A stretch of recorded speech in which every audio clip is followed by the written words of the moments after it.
Hey guys, welcome to episode number 2 of Building a Business. So, when I came into this new business venture, where I have 2 other partners, they had been working on a piece of software which is crucial for this business to be able to launch. They've been working on this for about 2 years, working with a couple of companies, and it always crashed and burned. And the main reason it crashed and burned is because they didn't have somebody like me, a point man, who understood software development code, a CTO who could drive through the project. You see, when you're building substantial software, you need somebody to lead the project. You need somebody who's essentially the will of the project. This person has to have technical ability, and they should have business ability, and they should understand the use case of the business if you want to get the software out in a reasonable amount of time and you want it to be able to do the job. So that's where I came in. So one of the first things I did after sitting down, going over the use cases for the particular software with my partners, I just then had to speak to the current developers. Now, they had hired an outside firm, and there was problems where the main developer on the project from the outside firm had left to other jobs. So the owner of the outside firm, younger guy, he knew the code base, but he didn't do everything.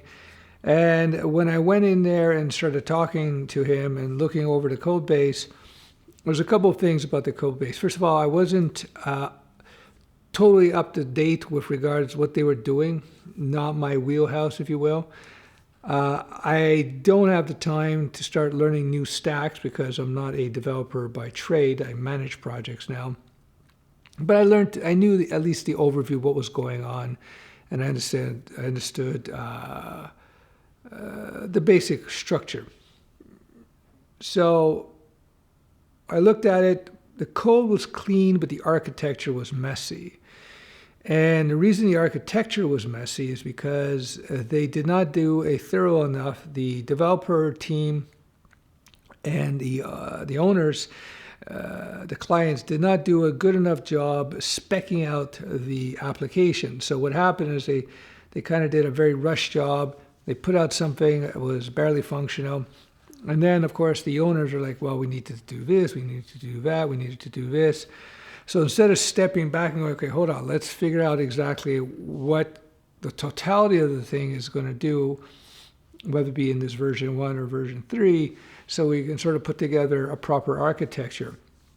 So as the lead developer admitted, it was an ad hoc type of building process. Oh, let's add this, let's add that. So the underlying structure of the application was not ideal.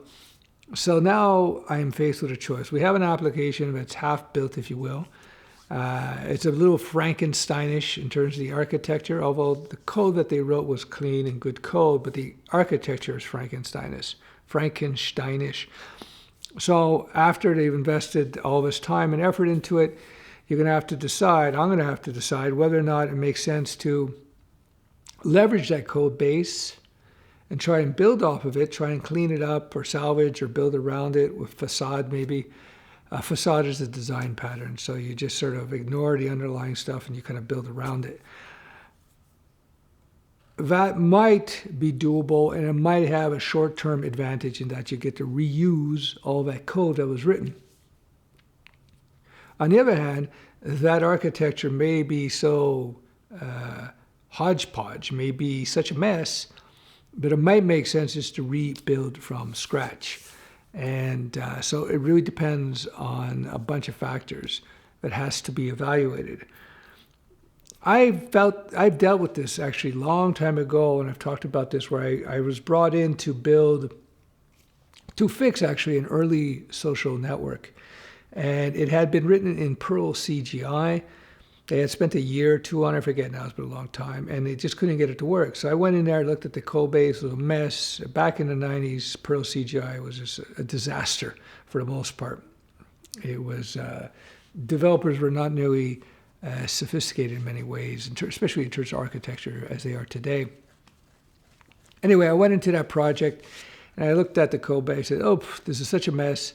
It's using Perl CGI. There's this brand new technology that just came out at that time, ASP, Active Server Pages, which was far more productive in terms of building web apps. So I said, we're going to do it from scratch in ASP. I'll get it done in a month. Forget about trying to update this. So they went with me, and I got it done in a month. And it worked fantastic. That was a rare occasion where it made sense to scrap the old code base. Not something you want to do often, that's for sure. But in that situation, because the old code base was such a mess, because this new technology, Active Server Pages, is so much better than Perl CGI, it wasn't even close, orders of magnitude more productive, it made sense in that situation. But again, this is rare where you want to trash an old code base.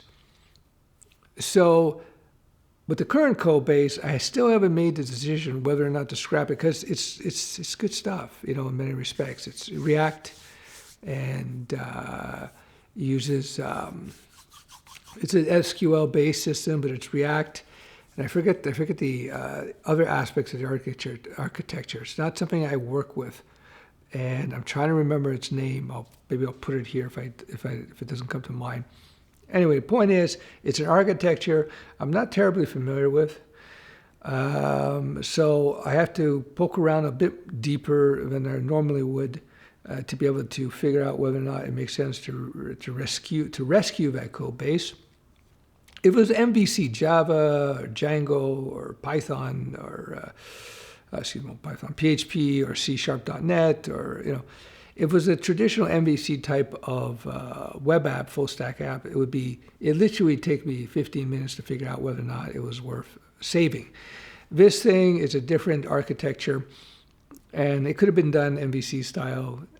So it's not as easy for me to determine right away whether or not it's reusable. I have to spend like a couple hours digging in there and understanding it. Now, again, as I said earlier in the vlog, the lead developer said that it's a mess. It's a mess. Architecturally, it's a mess.